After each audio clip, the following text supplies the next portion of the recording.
দেশটাকে ভালোবাসলে, যারা সত্যিকারে ছাত্র নেতারা আছো, যারা সত্যিকারে দেশকে ভালোবেসে, দলকে ভালোবেসে, নেতাদের প্রতি যে নেতাই থাকুন নেতাদের প্রতি সম্মান শ্রদ্ধা রেখে দল করতে চাও, তারাই দল করতে পারবে। শুধু আজ বাজে দেখলে আমি বলছি আমি কোয়ালিটি চাই, কোয়ান্টিটি চাই না, আমি সেইভাবে করবে।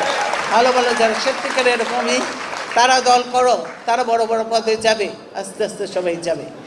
কিন্তু আজকে আমাদের প্রশ্ন, আমরা সেই জন্য আমরা তখনই জানতাম যে ফখরুদ্দিন মঈনুদ্দিনের লক্ষ্যটা কী ছিল। সেই জন্য আমরা তখন মানুষের কাছে হয়তো ভাবছি খুব আউটডেটেড একটা স্লোগান।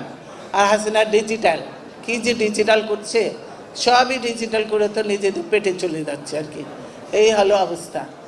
তো আমরা বলেছিলাম না, দেশ বাঁচাও মানুষ বাঁচাও, আজকে মানুষকে বাঁচানো হবে। আজকে উনি বেঁচে নেই, সাংবাদিক নির্মল